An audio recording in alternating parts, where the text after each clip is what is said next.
At 8:47 in the morning, I was sitting in my boss's office. The door was closed. She was looking at me. Not talking, just looking. And I knew that in the next 5 minutes, my life could change completely. My name is Emma. I am 27 years old. I live in London. And at that time, I had the best job I ever had. I worked at a marketing company. Small office, nice team, good salary. I had worked there for almost 2 years. I was not perfect at my job, but I was reliable. I was always on time. I never missed a deadline. My boss, Sarah, trusted me. And that trust meant everything to me. Because I had not always been this organized. Before this job, I failed 2 other jobs. Not because I was bad at the work, but because I was bad at showing up, bad at being responsible. So this job, this was my second chance, my real chance. And on that Tuesday morning in November, I almost threw it all away. Let me take you back to Monday night, the night before everything went wrong. It was 11 p.m. I was sitting on my sofa. My laptop was open. I had one very important task for the next day, a presentation. Not just any presentation. This was a presentation for our biggest client, a company called Hartwell Media. They were paying our company a lot of money. And Sarah had chosen me to present. Me. Out of everyone in the office, she chose me. I had been preparing for 2 weeks. The slides were ready, my notes were ready. I had practiced 5 times. I was nervous, but I was ready. I closed my laptop. I set my alarm for 7 a.m. The presentation was at 10 a.m. 3 hours. Plenty of time. I went to bed at 11:30, and I fell asleep quickly. Everything was fine. Or so I thought. My eyes opened. The room was bright. Very bright. I looked at my phone. 9:06 a.m. I stared at the screen. 9:06 a.m. My brain did not understand immediately. And then, it understood. 9:06 a.m. The presentation was at 10 a.m. The office was 35 minutes away by train. I had not showered. I had not eaten. I was still in my pajamas. My heart started beating very fast. I jumped out of bed so quickly I hit my knee on the desk. I ran to the bathroom. I looked in the mirror. My hair was everywhere. My eyes were red. I looked like I had not slept in 3 days. I had exactly 54 minutes. I did not shower. I splashed cold water on my face. I pulled my hair back. I put on my work clothes as fast as I could. My hands were shaking. I grabbed my laptop bag. I ran to the door. And then I stopped. Because I realized something. Something terrible. My laptop. I had left my laptop charging in the bedroom. I ran back. I grabbed it. I ran to the door again. And then I stopped again. My presentation notes. I had printed them. They were somewhere in my apartment, but where? I looked on the table. Not there. I looked on the kitchen counter. Not there. I looked on my desk. Not there. I was turning in circles in my own apartment, looking for a piece of paper, like a crazy person. I checked my phone. 9:19 a.m., 41 minutes. I made a decision. Forget the notes. I know this presentation. I have practiced 5 times. I do not need the paper. I ran out of my apartment. I ran down the stairs. I ran to the train station. My heart was pounding. My mind was racing. And on the train, I opened my laptop to do one final check of my slides. And that is when I saw it. A message from Sarah, sent at 8:52 a.m. Emma, the Hartwell meeting has been moved. They are here early. We are starting at 9:30. Where are you? 9:30, not 10 o'clock. 9:30. I checked the time on my phone. 9:24 a.m. 6 minutes.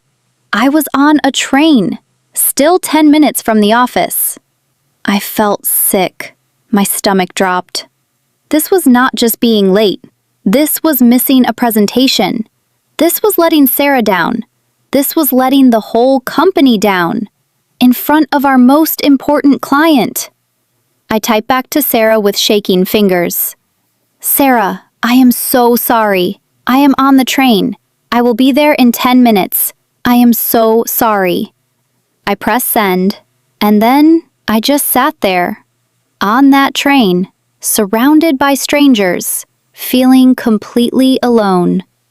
I thought about the 2 jobs I had lost before. I thought about how hard I had worked to be different this time. I thought about Sarah's face when she told me she trusted me, and tears came to my eyes, right there on the train. I blinked them back. I was not going to cry. Not now. Now I had to think. I called Sarah. She answered immediately. Her voice was quiet, controlled. That was worse than if she had shouted. Emma, where are you exactly? I am on the train. I will be there at 9:34. I am so sorry, Sarah. Silence. 3 seconds of silence. Then she said, The client is here. We are in the meeting room. I have started the introduction. Get here as fast as you can. She hung up. I stood up on the moving train. I opened my laptop on my lap. I went through every slide, fast, one by one. I was not reading. I was seeing. I was reminding my brain of every number, every word, every point. The train stopped at my station. I ran. Not walked, ran. Through the station, up the stairs, along the street. My bag was hitting my side with every step. My lungs were burning. I pushed open the office door. The receptionist looked at me. Her eyes went wide. I must have looked terrible. Meeting room, she said quietly. They started. I walked to the bathroom. 30 seconds. I looked in the mirror. I fixed my hair. I took one deep breath. Just one. And I walked to the meeting room. I knocked. Sarah opened the door. She looked at me. Her expression was impossible to read. She stepped aside. I walked in. There were 4 people from Hartwell Media sitting at the table. And then I saw something I did not expect. The man at the head of the table, I knew him. His name was Daniel Hartwell, the founder of the company. And 2 years ago, before I got this job, I had met him at a small business event. We had talked for 20 minutes about marketing trends. He had given me his business card. I never called him, but he remembered me. He looked up when I walked in, and he smiled. A real smile. Emma, he said, I was hoping you would be presenting today. Sarah told me you prepared this. I stood there, completely still. He remembered me. After 2 years, he remembered me. I sat down. I opened my laptop. My hands were still shaking slightly, but something had changed inside me. I was not performing for a stranger anymore.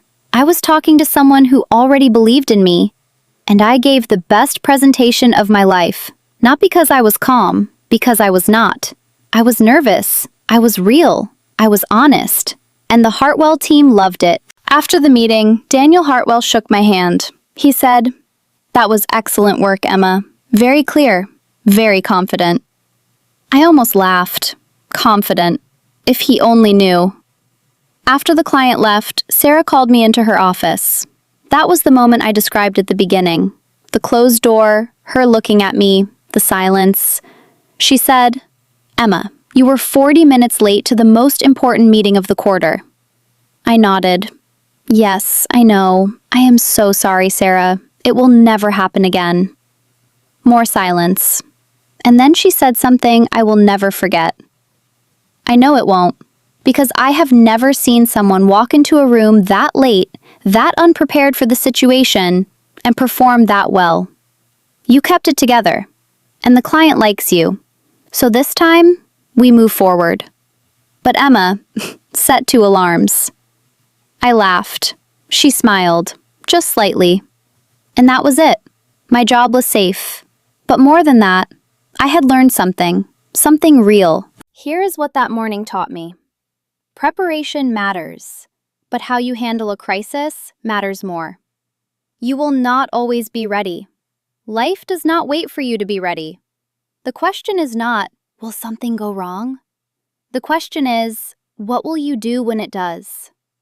Panic is normal, But action is a choice. That morning, I chose action, and it saved everything. Now I want to ask you something. Have you ever been late for something really important? A job interview, a class, a meeting, an exam? What happened? What did you do? Tell me your story in the comments. I read every single one. And honestly, your stories are always better than mine. If this story kept you listening until the end, subscribe to English Listening Daily. Real life, simple English, always. I will see you in the next one.